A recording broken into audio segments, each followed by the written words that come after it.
On this Monday night, making a deal. The tentative agreement ending the strike for more than 120,000 public servants. I believe it will be accepted by the membership. And which workers are still off the job. Dropping the writ and the gloves. The NDP's failed economic policies. You also know Danielle Smith, and she will do whatever she wants. Alberta's election campaign officially kicks off. The ridings to watch for. Running out of time and ways to escape Sudan. What stranded Canadians are being urged to do. And Coronation countdown, London's excitement for a once-in-a-lifetime event. Global National with Donna Friesen. Reporting tonight, Farah Nasser. Good evening to you. Thanks for joining us. We begin with some good news on this May Day. Most of the federal public workers who were on strike over the last 12 days are now back at work. The Public Service Alliance of Canada reached a tentative deal with the government overnight. Mackenzie Gray on the deal that ended one of the largest strikes in Canadian history. After a 12-day strike, relief from the Treasury Board president. Well, let's say that my kids were very happy that I will be able to spend time with them. Mona Forche and the Public Service Alliance of Canada able to reach a tentative deal early this morning, increasing wages for 120,000 public servants by 12% over 4 years. We've reached fair and competitive deal for employees. But that agreement comes up well short of the union's ask of a 13.5% bump over 3 years. We think this is a good deal. We think it's the best we could have gotten, even if we leave the members out for another, 3 or 4 days. The union pointing to a one-time payout of $2,500 per employee to help make up the difference in the lower salary offer. But it also helps public servants who missed out on nearly 2 weeks' pay. Employers typically are loath to do a deal after a strike that essentially justifies the employees having gone off and sees them made whole at the end of the day. PSAC also unable to enshrine the right to work from home in the collective agreement, their other major priority. Instead compromising to have the Liberal policy of working at home 3 days a week reviewed on an employee-by-employee basis, which could be a win-win for both sides. Not only does that save costs for the Treasury Board, but also it will save costs for the PSAC because they're not going to be incurring costs of going to labor arbitration either. The next step? Putting the tentative agreement to a vote with the members. I'm not going to try to predict or determine what the members may vote, but I believe it's a good deal, and I believe it will be accepted by the membership. Cutting a deal with PSAC doesn't mean the end of the labor strike for the federal government, Farah. There are still 35,000 CRA employees walking the picket line. So Mackenzie, let's talk about that. Why don't the CRA workers have a deal today? While their key point is sticking as wages between the union and the federal government, the CRA employees are asking for nearly 30% over 3 years because they say they're some of the lowest paid civil servants compared to other departments. Now, that 30% ask is well above what PSAC just got and what the CRA offer is from the federal government, which is 9% over 3 years. Now, those workers are on the picket line, as I mentioned, which means anyone trying to get a hold of the CRA on tax deadline day of all days is going to have a tough time. And what does that mean for your tax returns? Well, if you file online, the CRA says there shouldn't be any kind of delay. But if you file by paper, there could be some issues in getting your money back. And again, if you owe money, there could be a penalty if you don't pay today, Farah, since the federal government declined to extend the deadline to file your taxes despite the strike. A good reminder. Mackenzie Gray in Ottawa. Thank you, Mackenzie. Out-of-controlled wildfires growing in size have pushed people in 2 Alberta communities out of their homes. Evacuation orders have been issued for residents in Entwistle and Evansburg, roughly 100 kilometers west of Edmonton. The flames have decimated about 2,500 hectares, fueled by warm spring weather, dry conditions, and strong winds. High temperatures are in the forecast all week. And in BC, about 40 fires are burning across the province, with 2 of those sparked within the past day. Alberta's provincial election campaign officially kicked off today. It's a race that will see former Premier Rachel Notley trying to regain power from Danielle Smith, the UCP leader who took over from Jason Kenney last fall. Now, polls are showing the 2 parties are neck in neck, with analysts expecting a hard-fought race that could come down to trust. As Heather Yourex-West explains, for the next 4 weeks, all eyes will be on battleground Calgary. And they're off. With a fixed election 28 days away, May 1st marks the official dropping of the writ in Alberta and the beginning of what is shaping up to be a very tight race. I don't pride myself on having a crystal ball, but I do think it's going to be close. And I think it's close in narrative. You have two parties that are making a very different case for Alberta. And so there's a stark difference there, and that stark difference is registering very starkly in the polling, evenly split. Alberta enters this election with the UCP holding 60 of a possible 87 seats. The NDP has 23. If the NDP hopes to form government, it will need to pick up 21 additional ridings. And while they may be able to gain ground in a couple of smaller centres like Lethbridge and Banff, most of the races to watch will be in Calgary. That's 26 ridings that will likely see the heaviest campaigning leading up to Election Day. But across the city, voter concerns vary widely. Take, for instance, the city's northeast, a culturally diverse area that has been through a lot the last 4 years. In this part of the city, most of the people are the frontline workers. How do you think what happened during COVID here will impact the outcome of this election? Premier Jason Kenney on my show spoke about that the cultural ties, the cultural background of these people has played a role in spreading the virus. That was somewhat offensive to these people. People still feel offended, and this is one of the issues. They haven't forgotten it. Both parties kicked off their campaigns in Calgary, making promises, but getting those jabs in too. While Rachel Notley and the NDP were in government, they hiked taxes and fees 97 times. My opponent in this race, Danielle Smith, she kind of wears her flip-flops like they're going out of style. Each hoping to convince Albertans they're the leader worthy of the most trust, with voting day just 4 weeks away. Heather Yourex-West, Global News, Calgary. There are reports 2 Canadian volunteer fighters have been killed in eastern Ukraine. They apparently died on the front lines in the fiercely contested city of Bakhmut late last week. In a statement, Global Affairs Canada says it is aware of reports of the death of 2 Canadian citizens in Ukraine, and we are following up with authorities for more information. Our thoughts are with the family and friends of the deceased. The United Nations World Food Programme has resumed operations in Sudan. It halted operations 2 weeks ago after 3 employees were killed in the conflict. But the situation on the ground is still very dangerous. And Canadians trapped in the country are desperate to find a way out after the last military flights departed over the weekend. Global Affairs is urging people to make the perilous journey to the Port of Sudan. But as Touria Izri reports, Canadians who arrive there say help is hard to come by. Thousands of people are flooding into the Port of Sudan and seeking ships bound for a safer place. Now, one of the only ways out of the conflict-ravaged country. Suha Osman is from Ottawa. She and her family are stuck at a hotel that's become a hub for the displaced. The buses keep coming in from Medini, from Khartoum, from Soba, so many different places of people, and now they've flooded the front entrance of this entire hotel because they're not being let in. Around 400 Canadians were flown out of Sudan on military planes and allied aircraft last week. Foreign Affairs Minister Melanie Joly traveled to Kenya and met with some of them. For the Canadians still in Sudan, options are limited. The Canadian Forces has suspended air evacuations. The Department of Defense has moved a small reconnaissance team to the port, but would not say whether Canadian consular officials are there. The situation when it comes to further evacuations, for example, is what I think you're getting at, will depend entirely on the logistical ability to succeed. At this overflowing hotel, there are U.S. and British flags, but Osman says there are no signs of the Canadian government. It's so shocking, but there's absolutely no Canadian official. Raneem Ibrahim lives in London, Ontario. Her family is also trapped at the port. Yeah, it's really bad. Her relatives made the dangerous journey from Khartoum. There's dead bodies everywhere and on streets, and even you can't stay there because it smells so bad. A power struggle between military factions plunged the country into chaos and is leaving millions of people at risk of starvation. Approximately a third of the country's population already in need of humanitarian assistance.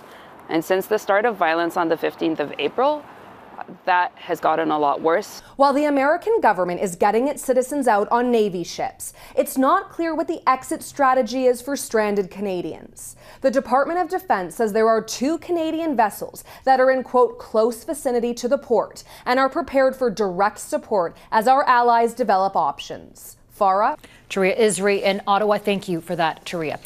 To the United States now, where Wall Street giant JP Chase has taken over First Republic Bank, completing what is now the second largest bank failure in U.S. history.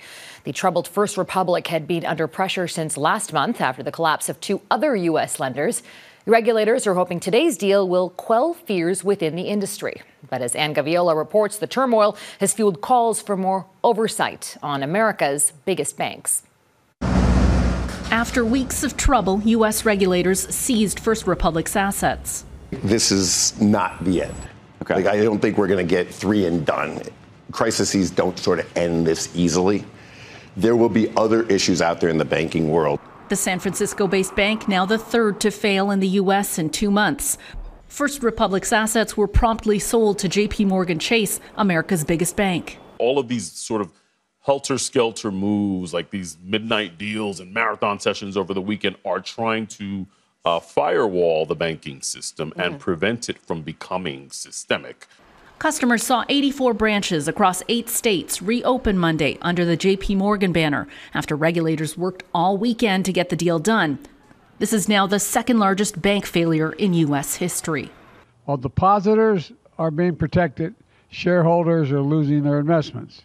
And critically, taxpayers are not the ones that are on the hook. First Republic, the victim of rising interest rates and a crisis of confidence, much like Silicon Valley Bank. A financial autopsy of SVB on Friday blamed poor management and watered-down regulation, saying the industry needs stricter policing to prevent future failures. The banking industry during the Trump years lobbied the Trump administration to water down the regulations imposed after 2008-9, and I think that was a mistake. First Republic's failure isn't expected to stop the American central bank from going ahead with a rate hike on Wednesday. Economists say weaker U.S. growth will weigh on Canadian exports. The good news is that deposit outflows that we saw at First Republic, where $100 billion worth of deposits were pulled out in the first quarter of this year, aren't happening at other U.S. banks. But that doesn't mean we're out of the woods just yet. Farah? And Gaviola, thank you for that.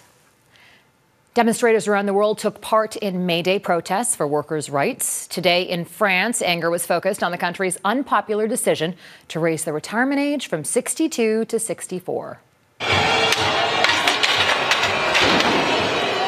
Protesters lit e-bikes on fire and police fired tear gas into the crowds. French President Emmanuel Macron says the pension reforms are necessary as the population ages, but critics say the changes are an attack on workers' rights.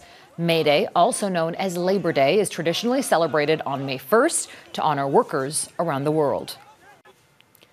A manhunt for an accused mass murderer in Texas. Coming up, where police are searching now and the controversial comments from the state's governor.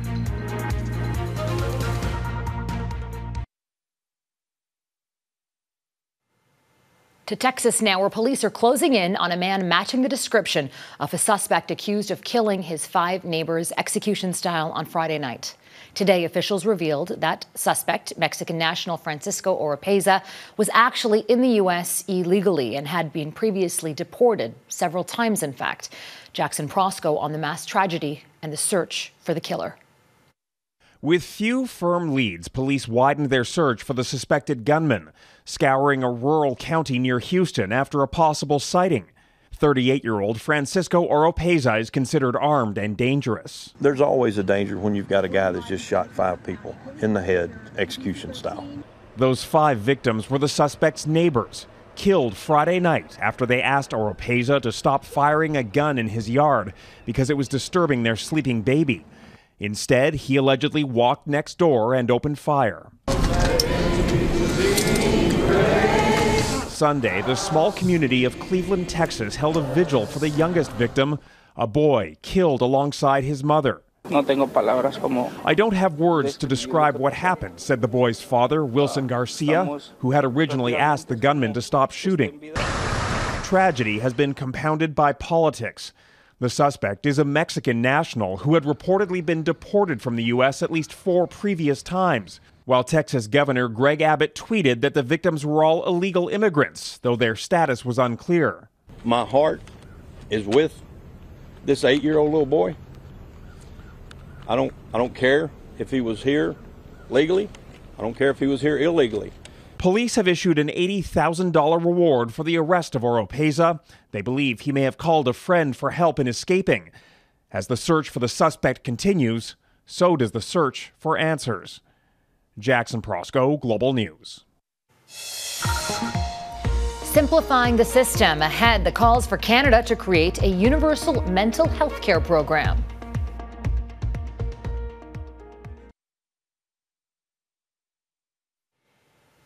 Mental health is critical to a person's overall well-being, but getting access to support can be harder than you think. As the demand for mental health services increase, so do wait lists, and cost is another factor that puts help out of reach for most Canadians. Tonight, Catherine Ward looks at the calls for a universal mental health care system. Canadians are really proud of our universal healthcare system, and yet mental health falls outside of that system. A system Margaret Eaton with the Canadian Mental Health Association says needs an overhaul. 69% of people living in Canada believe we're in a mental health crisis, but 82% believe that governments have not responded to do enough about that mental health crisis. A new survey conducted by the CMHA found 87% of people living in Canada want universal mental health care. Data suggests out of the 35% of Canadians who said they had a mental health concern in the past year, 1/3 did not seek help. Some reasons were because of cost and not knowing where to go. Experts say if you don't have an employer plan or live in a major urban center, accessing support is more challenging, and access to existing programs isn't equal. While some programs are free, you'll find the waiting lists are incredibly long, like those free programs for children where you have to wait a year and a half. But the reality is only about 1/3 of those children actually get the services they need to help them recover. Underpinning this data is the compounding effect of the COVID-19 pandemic. When we compared their mental health from before the pandemic to during the pandemic, we saw a notable increase in their depression symptoms and a slight increase in their anxiety symptoms. Sherry Madigan led a review of data on mental health impacts of the pandemic. She says mental health challenges were more often found in girls and youth from higher income backgrounds. Madigan believes that stems from an abrupt halt to extracurricular activities and greater access to technology, plus girls being more open to discussing their feelings. Whenever children experience a mental health difficulty in childhood, this places them at greater risk of experiencing mental difficulties in adulthood. So we may see a trickle effect for generations to come. Catherine Ward, Global News, Toronto. Toronto Maple Leaf fans hoping to watch the second round of playoff games in Florida can't buy their tickets just yet. That's because for the first 24 hours of sales, tickets for games 3 and 4 against the Panthers have been restricted to American residents. Ticketmaster says residency will be based on credit card billing addresses, and early orders by non-U.S. residents will be canceled and refunded. The Panthers say they wanted to give local fans first access. Game 1 of the series is tomorrow night in Toronto. Monumental moment next, the preparation and anticipation for King Charles's coronation. Global National with Donna Friesen, winner of the 2023 Canadian Screen Award for Best National News Anchor and Best National Newscast.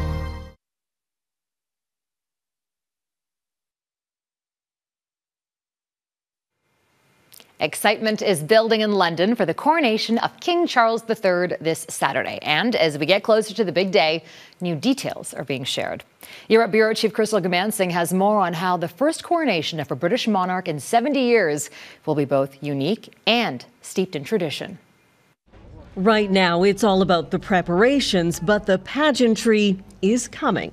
I think it's just a historical significance. So we came out just to have a look and see what people are doing out here. We do look at the tabloids and we do look at the news and the Crown on Netflix and all that stuff, yes. There is always a crowd around Buckingham Palace, but with the coronation just a few days away, obviously a lot of people are here just to check things out. As for those who are taking part in the Coronation Day procession, well, they are taking advantage of every minute to get in rehearsals. Over the weekend, hundreds of members of the Household Division polished their performance skills. Also in Hampshire, troops from the UK and the Commonwealth focused on their form on a quiet airbase. More than 6,000 members of the armed forces will be involved in the coronation, and with the world watching, no one wants a misstep. Queen Elizabeth's coronation 70 years ago was groundbreaking. It was televised. History will also be made May 6th. For the first time, female bishops will participate in the coronation.